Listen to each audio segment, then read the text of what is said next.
북한에 무인기를 보내는 작전을 지시한 혐의를 받는 윤석열 전 대통령에 대해 특검이 징역 30년을 구형했습니다.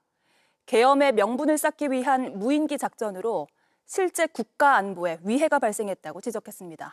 2024년 10월 북한은 우리 정부가 보낸 것이라며 평양에 떨어진 무인기 사진을 공개했습니다. 무인기를 침투시켜 삐라를 살포했다는 겁니다. 한동안 잊혀졌던 북한 무인기 사건은 12.3 비상계엄을 계기로 다시 수면에 올랐습니다. 내란 특검은 비상계엄 명분을 만들려고 북한에 무인기를 보냈다고 결론내고 윤석열 전 대통령과 김용현 전 국방부 장관 등을 일반 이적죄로 재판에 넘겼습니다. 북한의 무력 도발을 유인하였으나 북한이 군사적으로 대응하지 않아 실패하였고 국가 기밀이 노출될 수 있다는 우려로 재판은 비공개로 진행되어 왔습니다. 특검은 오늘 결심에서 윤 전 대통령은 징역 30년, 김 전 장관에 대해선 징역 25년을 구형했습니다. 특검은 실제 국가안보에 실질적인 위해가 발생했다며 국가적 혼란과 군기문란이 초래된 점 등을 종합적으로 고려했다고 설명했습니다. 윤 전 대통령에 대해선 국군 통수권자로서 범행을 주도했다고 강조했습니다. 이에 대해 윤 전 대통령은 북한에 무인기를 보내는 것까지 대통령에게 보고하지 않는다며 보고받지 못했다는 입장입니다. 또 윤 전 대통령 측은 북한의 오물풍선에 대응하는 차원이었던 만큼 법리적으로도 일반 이적죄는 성립하지 않는다고 주장해왔습니다.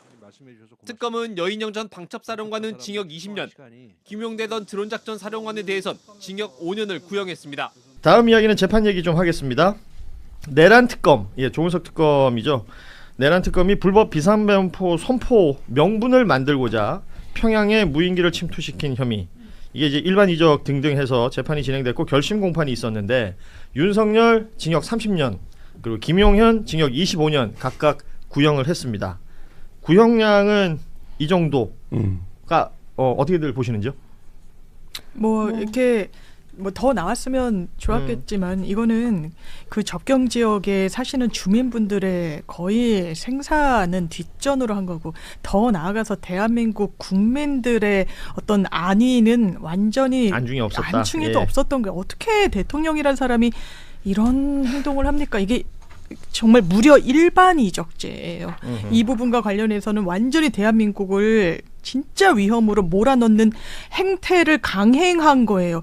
30년 좀 부족한데 30년 넘는 진짜 형 선고는 가능한 거니까 이거 진짜 엄단해야 돼. 이게 대한민국 역사가 돼서는 안 되는 거 아니겠습니까? 맞아요. 이거는 진짜 너무너무 나쁜 사람이에요. 그렇죠. 대통령이 돼가지고 지금 사실은 전쟁을 일으키려고 한 것이고 전쟁을 일으킨 거가 우리 쪽이 아니라 쟤네라고 하는 식으로 이렇게 거짓말을 하려고 했던 거고 국민들을 완전히 목숨을 담보로 해가지고 이 짓을 한 거잖아요. 이게 비상계엄 선포도 그렇고 내란 일으킨 것도 그렇지만 대통령이라는 사람이 어떻게 이럴 수가 있어요. 그러니까요. 그 목적이 뭐였냐 생각해 보면 자기 권력 때문에 자기와 와이프. 자기 주변의 몇몇 그들 말고는 이 일로 인해서 좋아질 사람이 단 한 명도 없는 거예요. 그렇죠. 진짜 너무너무 나쁜 사람이에요. 특검에서 그 얘기를 합니다. 반국가적이고 반국민적인 범죄다. 맞습니다. 이건 그래서 엄벌해야 할 필요가 있다라는 얘기를 했던 건데 이 외에도 방첩사령관 여인영 20년 구형됐고 그 전에 그리고 드작사 드론작전사령부의 김용대 15년 구형 이런 내용들이 다 있는데 선고 공판은 아직 안 잡혔는데요. 지금 이게 이제 군사기밀 내용들이 워낙 많으니까 이 결심 공판은 비공개로 진행이 됐는데 선고 공판은 또 공개를 한다고 해요. 공개한다고. 요건 또 내용 나오면 보면 될 것 같습니다. 이게 이정엽 판사더라고요. 요새는 재판하면 판사가 누군지부터 찾아보고요. 그렇게 되죠. 윤석열 딴 얘기인데 저 앞에 명태균 재판이었나?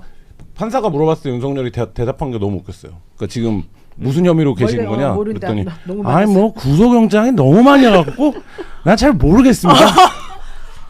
우리 김한 기자가 성대모사 하고 싶어서 한 얘기예요. 근데 옛날에 나온 건데 무슨 얘기냐면 그렇게 무성의하다는 거예요. 무성의하고 관심도 없는 것 같아요. 역시 나갔네. 그러니까 이것도 30년 나와봤자 윤석열 입장에서는 그러니까 윤석열에겐 데미지가 없다는 거지. 데미지가 없다는 거예요. 근데 그러니까 그 얘기는 뭐냐면 지금 이 사건이 너무 중요한 거에 비해서 이 윤석열 일당들이 너무 말하자면 아무렇지도 않는 태도를 취하고 있다는 거예요. 그럴 수밖에 없는 게 윤석열 자체가 원래 이런 거에 대해서 좀 불감증인 데다가 자기는 그 안에 그냥 들어가만 있어도 영치금이 13억씩 막 들어오잖아요 지금. 그러니까 지금 그 구치소에 있는 그의 삶이라는 게 나쁜 것인가 과연? 자기 입장에서는 일도 안 해도 되지. 그냥 사람들이 돈 계속 따박따박 들어주지. 대통령 때보다 더 많이 돈을 주잖아. 그러니까 술만 못 마시는 거지. 이 사람 입장에서는 불편하게 모르겠어요. 건강도 좋아지고. 건강 지표나 지수는 좋아졌을 것 같아요. 그러니까 이런 것들 그리고 김건희와 법정에서 조우할 때 뭐 보여주는 표정이나 이런 거 보면 해맑아요 진짜. 뭔가 벌을 받고 있다라는 느낌이 잘 안 들어서 이런 부분은 좀 보고 있으면 속상한 부분이 있어요. 열받죠. 그러니까 저도 그거예요. 그러니까 이 벌 준다는 느낌이 아니라 윤석열 자체가 지금 이 제도 자체에서 뭔가 그 태도가 너무 진짜 열받게 하는 거죠. 그렇죠. 오늘 윤석열이 결심 공판을 가졌는데요. 어떤 혐의였냐면 평양에 무인기를 보내서 혹시 전쟁의 기미가 보이면 그걸 이제 명분으로 계엄을 일으켰다. 뭐 이 혐의로 오늘 결심 공판을 가졌는데 1심입니다, 아직. 근데 특검이 징역 30년을 구형했습니다. 김용현에게는 징역 25년을 구형했습니다. 이거 어떻게 보셨어요? 30년 충분한가요? 저는 뭐 충분하진 않다고 보는데요. 이게 이제 내란에서 무기징역 선고받고 그 다음번으로 지금 중재로 들어가게 되는데요. 왜 부족하다고 보는 이유는 사실 전시 상황을 유발했다는 거 아닙니까? 그렇죠. 전시 상황을 유발했다는 것은 온 지금 국민의 생명과 안전을 담보로 걸고 행했다는 일이거든요. 그리고 모든 전쟁의 역사를 살펴보면은 국지전이 전면전으로 이어지는 형태로 드러나게 돼 있어요. 6.25 전쟁도 마찬가지로 휴전선 부근에서의 소규모적인 국지전이 결국에는 전면전으로 확대된 그런 것이거든요. 그러니까 이러한 전시 상황이 윤석열의 의도처럼 그렇게 간단하게 이렇게 흘러가는 것이 아니라 상대가 있는 거기 때문에 얼마든지 전쟁의 긴장성을 유발하면서 이것이 전면적으로 확대될 가능성을 내포하기 때문에 엄청나게 위험한 행태를 지금 지시를 한 거거든요. 예. 그렇게 한 것 치고는 30년 구형은 저는 적다라고 봅니다. 제가 저 변호사는 아니기 때문에 정확하게 뭐 법리적 해석을 말씀드리기는 어려우나 이제 들은 상식으로는 처음에 이제 이걸 외환죄로 한번 하려고 고민했는데 했다가 이제 헌법상 북한도 대한민국 영토기 때문에 외환죄가 불가능한 거잖아요. 그래서 이적죄, 일반 이적죄로 했는데 즉 적을 이롭게 했다. 그러면은 적을 이롭게 해서 배반죄라는 거잖아요. 배반죄. 그럼 무엇을 국가를 배반했다. 국민이 국가라고 봤을 때 국민을 배반한 죄거든요. 예. 그래서 이 이적죄로 30년을 구형했는데요. 이게 지난번에도 그렇지만 이 판사분들이 국민의 법 감정으로 보는 게 아니라 법 책에 나온 대로만 해석을 하는 경우가 있어서 이 문제에 대해서 일반 이적죄를 보느냐 안 보느냐에 따라서 선고 결과가 좀 많이 달라질 것 같다는 생각이 들고 이적죄 플러스 직권남용이 같이 들어갔을 거예요. 예, 맞습니다. 네. 예. 그래서 아마 좀 봐야 될 것 같습니다. 이 사건이 이제 중요한 건 이거죠. 이제 북한을 자극해서 전쟁을 유발했다라고 하는 것은 의혹 제기가 계속 이루어졌고 다른 것들은 사실 증거가 굉장히 많이 나와서 내란 사건에 큰 무리가 없이 우리가 국민들에게 생중계됐던 내용들을 확인하면서 무기징역 뭐 이렇게 쭉 정리가 됐단 말이에요. 근데 이 건 같은 경우에는 당사자가 일관되게 부인을 하고 있어요. 지금도 증거가 나와 있음에도 불구하고 자신들은 그렇게 한 사실이 없다고 부인을 하는데 왜 그러면은 지금 내란 특검에서 이 부분에 대한 그것을 30년, 25년을 했느냐. 증거가 명확하다는 거예요. 부인을 할 수밖에 없는 상황을 우리가 이해하고 보면 왜냐하면 이걸 인정한다는 것은 내란을 완수하기 위해서 북한을 자극했다는 것은 국회를 욕하고 국회가 뭔가 국정 운영에 발목을 잡고 있다 이런 것하고는 완전히 다른 거지 않습니까? 그러니까 이 사람들도 이 문제에 대해서 인정을 하기에는 너무나 큰 부담이 있는 것이 사실이다. 그러면 특검에서는 이 부분에 대해서 명확한 증거를 가지고 30년, 25년 그리고 20년, 여인형도 20년 오늘 구형됐거든요. 완전히 중재로 다스려야 한다라는 것은 앞으로 어떤 경우에도 전쟁을 유발하면서 이런 방식의 범죄 행위를 하는 것은 철퇴를 내리겠다는 의지가 이제 담겨 있기 때문에 이정엽 부장판사가 이제 이걸 생중계로 지금 뭐 6월쯤에는 하지 않겠습니까? 선고를 할 때 한번 봐야 한다. 이 형량이 제로 아니면 30년, 20년 이렇게 갈 가능성이 저는 높다고 봐요. 왜냐하면 당사자가 부인하고 있으니까 증거불충분이라고 재판부에서 빠져버릴 수도 있지 않습니까? 그래요. 맞아요.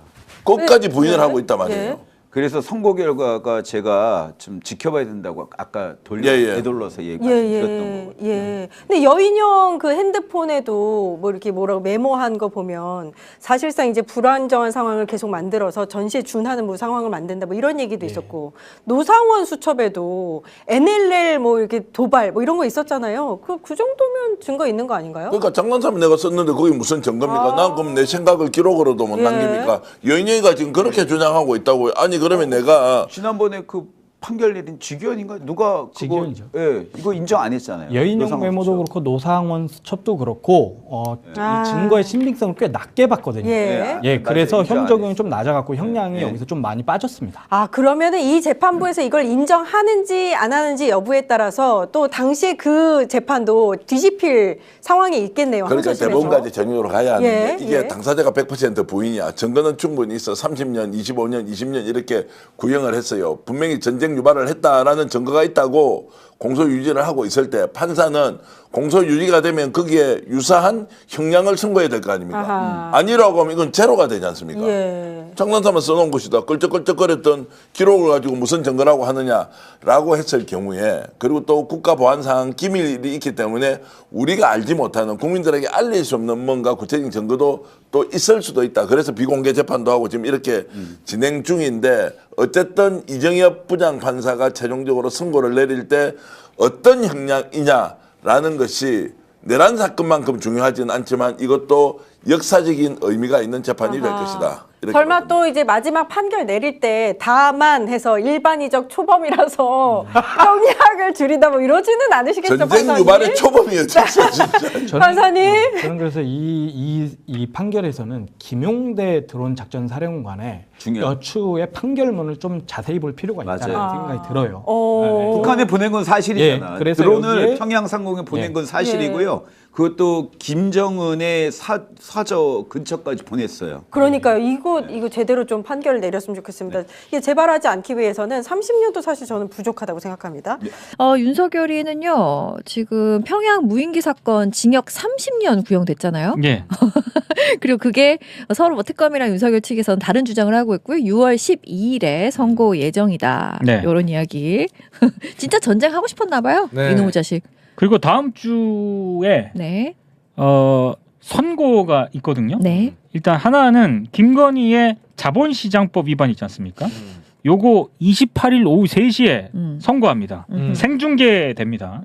그리고 요거 윤석열과 관련해서도 윤석열 이름이 생각이 안 났어요? 이제 너무 오래된 이름이 돼버렸어. 이 새끼가 자기 무덤을 파버리는 거야. 그렇죠. 윤석열 건과 관련해서도 생중계가 됩니다. 요거는 29일 오후 3시. 김건희는 28일 오후 3시. 윤석열은 29일 오후 3시. 요거는 뭐냐? 공수처 체포영장 집행 방해 있지 않습니까? 요 항소심 선고입니다. 또 항소심을 했어요. 요거 일단 내란 이런 요건 아니고요. 아니 재판 많이 해라. 그래서 변호사비로 니네 영치금 받은 거 다 써버려라 그냥. 뭐 뒤질 때 들고 갈 것도 아닌데 뭐. 그래. 감옥에서 뭐 처먹는데 뭐. 근데 또 윤석열은 감옥밥도 맛있게 처먹는 놈이라. 그렇죠.